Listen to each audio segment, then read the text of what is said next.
Welcome to Come Follow Me, week 13, where Jacob takes over the possession and custody of the sacred record. Jacob is Nephi's younger brother, and he seems to mirror Joseph Smith's younger brother, Samuel Smith, who Joseph is really relying on at this point in the dictation process. We've already talked at length about the replacement text and how needful it was, and also the explanations around it. And Jacob reiterates this, but also it's a bit more sophisticated. We understand now that the Book of Mormon is heading towards a church and it needs to be more spiritual. And of course, Nephi, or Joseph, can't remember the original text. He remembers the content and the storyline, but he doesn't remember quite the details or people's names. And so this replacement text offers an opportunity through Jacob to rectify this. One of the things Joseph does is that he identifies the kings of Nephi as being named after each other, so that there's no names. Now we know this can't be true because later on there's King Mosiah and King Benjamin and another King Mosiah, but at this point in the storyline, he can't remember the names of the Nephite kings in the historical original manuscript. And so this is a good way to get around it. He's going to pass the record off to his brother for the spiritual aspects, and this is going to have a whole new generation of authors. Jacob gives the information that the plates are going to be handed down to his seed from generation to generation. And also that they're going to be the most spiritual aspects of the people's lives, not necessarily their political history. And he makes a really interesting comment that there are going to be engraven heads, which is kind of headlines or the outline. And we see this at the beginning of Jacob. These heads that at the beginning of books are an outline of what's going to happen. And this is a common 19th century literary practice. The chapter heading that you see below it was added later to give more context. Jacob also identifies the plates as the small plates. And we learn in Jacob chapter 4 that it's really difficult to engrave on these plates, and therefore that's why they're small. That's why they are only containing the spiritual aspects and they don't give a detailed history. But like we've talked about many times, there's a lot of repetition. So this is an oratory production, not a written down thing. You wouldn't write something like the Book of Mormon. You would speak something like the Book of Mormon. It has a lot of oratory performance aspects of it, but it's not a written text. So Jacob here is just fudging. And here's something really interesting. Here are the generations of the authors of the Book of Mormon. There are a number of authors. Some of them are father and son, and some of them are brothers. But if you look at the generations, there's about 17 generations from Lehi through to Moroni. And this is a problem because in a 1,000-year history, this means that the average generation is 60 years old, which is impossible. This can't be the way it is. The average generation gap is 25, and it's likely to be a lot lower for developing nations. But the idea that there's a generation gap of 60 in the Book of Mormon suggests that somebody is having a child at 60 years old and then presumably raising them for another 20 years before passing on the records. This is just improbable. This is more likely that Joseph is just lacking an understanding of what a generation is. And so he makes this huge mistake, because this would be the most miraculous thing about the Book of Mormon if it was true. I mean, how many 60-year-olds do you know having children? Very few, I would say, and not 17 generations in a row. So while Joseph is solving one problem, he's creating another. There is a lot of good stuff in Jacob chapter 1, because this is really the turning point of the replacement text and the justification for it, and we might get a sense of what was in the original text.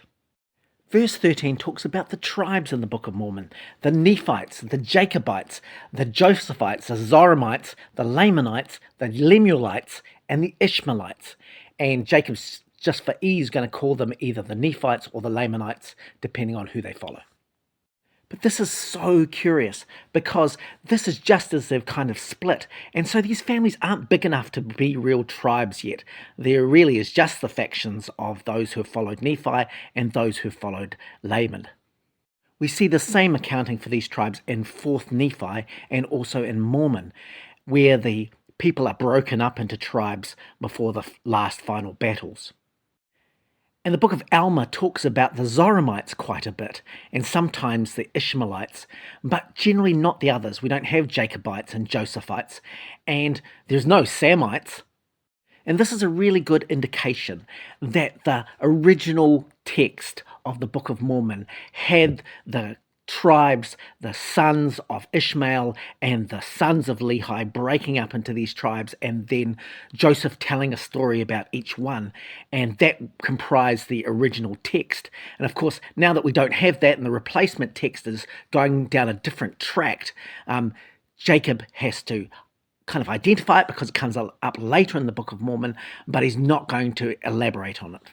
Then chapter 15 talks about the second Nephite king who starts to enable polygamy within these people. Now this is incredibly odd because there are not that many people. There are just really a handful of adults and maybe some children, and yet they're being able to practice multiple polygamy. This is just out of place in terms of the sequence and also the population of the people at this particular time. And if we're looking at it from a dictation sequence, we see that polygamy is talked about in Mosiah with King Noah, and then in Ether with King Replikesh, and that they're condemned.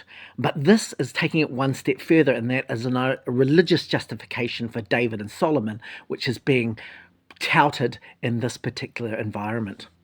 Now, there's another oddity in verse 16 where the people are beginning to search for much gold and silver and becoming lifted up in pride, and this is going to become a big deal also in Jacob chapter 2. This is also odd because of the number of people available for this to be happening. Because, of course, gold and silver only have any intrinsic value as a monetary system if there are a lot of people and you're doing a lot of trades. When you're dealing with only a handful of people, you barter for the goods and services that you need, particularly food. You can't eat gold and silver. It's just not practical for something like that. But gold and silver are really important to Joseph. He's a treasure digger, and so he's seeking these things. And of course, other people have them, and he doesn't. So that's why there's this pride issue.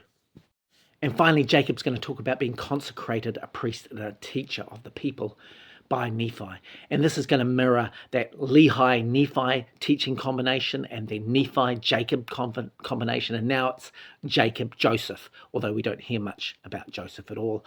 But it's a very common 19th century Methodist system of preacher and exhorter, and we know that Joseph Smith was an exhorter, so he brought into the system of teaching.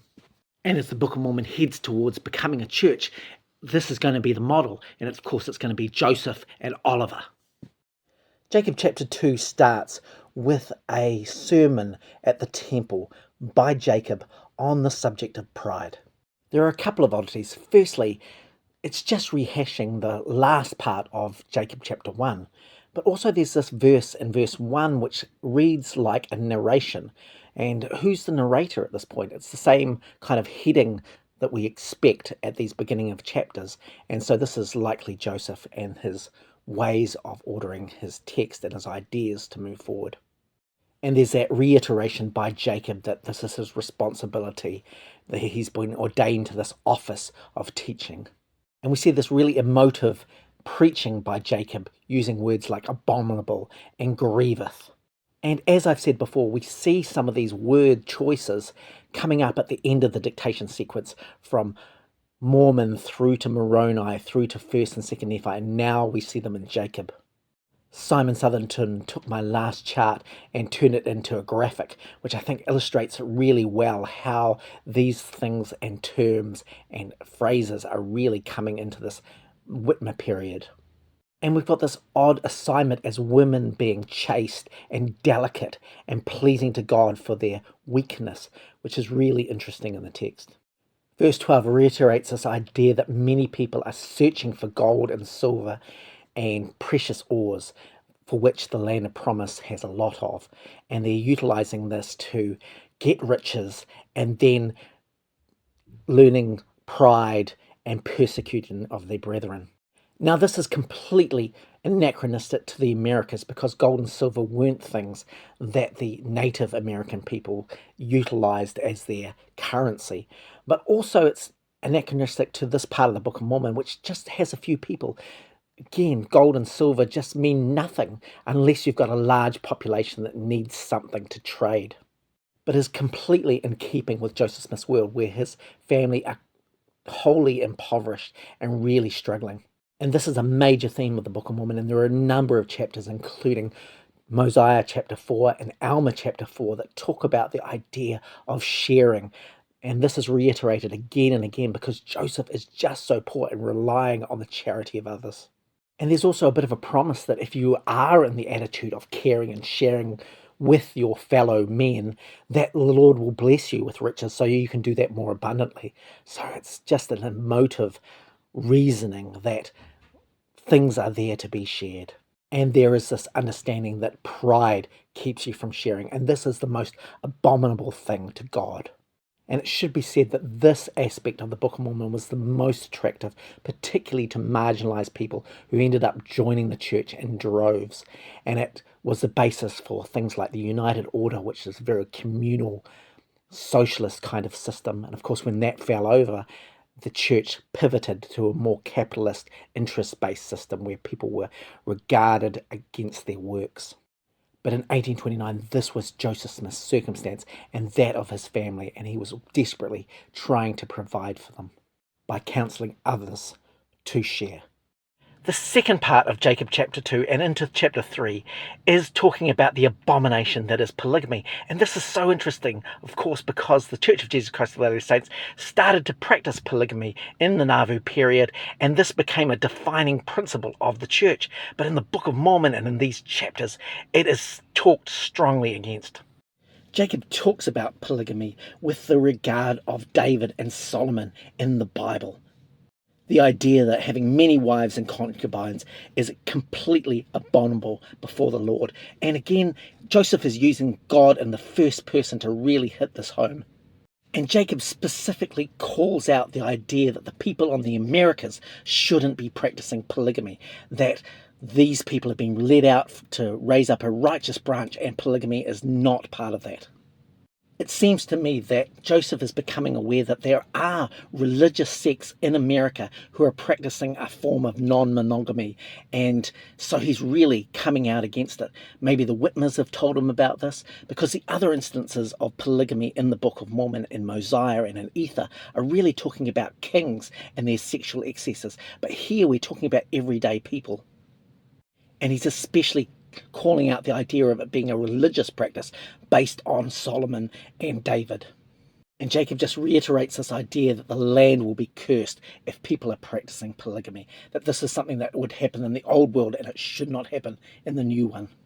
And verse 30 is interesting because this is often used as a justification that polygamy could be allowed in some circumstances, and yet it's not in keeping with any of the other verses in this chapter.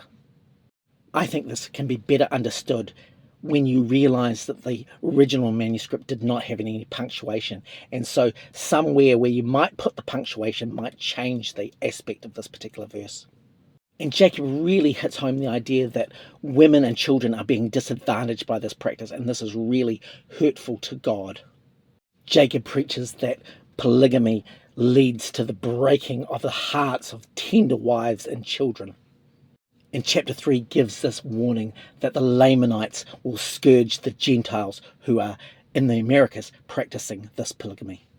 And most members will see this as the complete opposite of Doctrine and Covenants section 132, which both says that polygamy was ordained between David and Solomon, and maybe even more hurtful, that women's ideas around this are not to be regarded whatsoever. They are destroyed in Doctrine and Covenants 132 if they don't comply with their husband's demands to practice polygamy. And we really see the Book of Mormon becoming a little bit prophetic in this regard. This picture behind me is Joseph F. Smith and his wives and children, and it's a large number, but it's also marred by a lot of divorce, a lot of scandal, and a lot of heartbreak for his wives, and all of the wives of the presidents of the church in the 19th century. The teaching against polygamy in the book of Jacob is problematic because there just is not the population that would sustain multiple polygamy. And these people are closely related. So actually it should be a sermon against incest. But for some reason, of course, and this is because it's Joseph, this is against polygamy. And one of the other concerning things in Jacob chapter 3 is that Jacob doubles down on the curse of the Lamanites, which is a skin curse. Jacob calls the Lamanites filthy, but they're more righteous than the Nephites because they're not practicing polygamy. And he emphasizes this, that the cursing which has come upon their skins is not really fair because in this instance they are more righteous than the Nephites. In fact, the Lamanites love their wives and their children, and they're great husbands. And because they cherish their families, the Lord's not going to utterly destroy them. And Jacob goes on that their skins will become more whiter than the Nephites because they are doing the right thing in regard to this practice of polygamy. And he also counsels the Nephites to revile no more against them because of the darkness of their skins and because of their filthiness, that they should remember their own filthiness, and that filthiness will bring the destruction of their children and lead them to the depths of hell and the second death, which is this fire and brimstone. And he counsels them against other forms of sexual sin.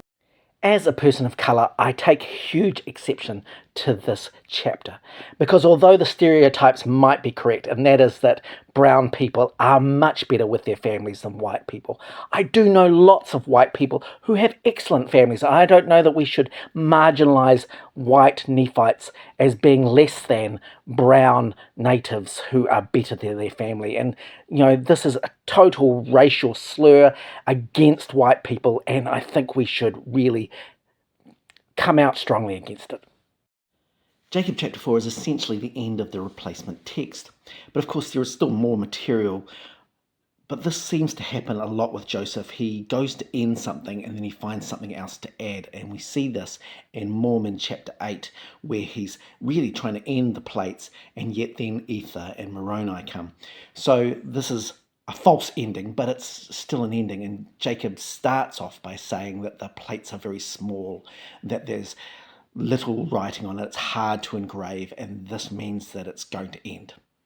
And this essentially mirrors Moroni's kind of plea in Mormon chapter 9 that there's no more room on the plates, and so the Book of Mormon's going to end.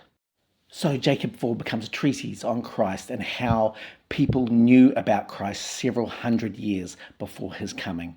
And this really mirrors what we just read in 3rd Nephi, where Christ comes and talks about how everything was really pointing to him. This is a very 19th century Protestant doctrine that everything revolves around Christ, and you can see him in the Old Testament. And of course, this is not demonstratable, and a biblical scholar would not tell you this, but this satisfies the prejudice and the yearnings of Christians throughout, that Christ is the centre. And this also means that you have to redefine the law of Moses as being looking forward to Christ. And of course, Jewish people would not say this, but Christians who are trying to see Christ in the Old Testament do. And so things like Abraham offering up Isaac as a sacrifice becomes a similitude of Jesus being offered up on the cross. And Jacob offers this reasoning that having faith in Christ will allow you to be a superhero. The waves and the mountains and the trees will obey you. And there's this trope that only the truly righteous will recognize these things as godly, that the wicked, the stiff-necked will despise these words of plainness and kill the prophets. And because of their hard-heartedness, they will look beyond the mark. And because they look beyond their mark, they will be confused that God will take away that plainness from them. And of course, we use this again today. Keep it simple. Don't look too hard. Don't investigate. Don't learn. The learning will cause you to fall away because you'll be tricked by the adversary. Don't question the issues too much. Don't look for the inconsistencies and the anachronisms. Those things will lead you down a dangerous path. Effectively, don't listen to these videos. If you look too closely, you'll miss the mark and you'll stumble and you'll reject the stone, Jesus, upon which everything is built.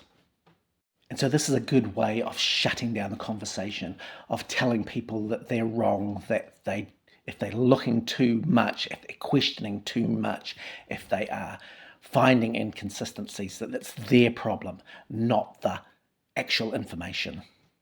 And it works. Lots of people don't choose to look any further than what they already feel is right.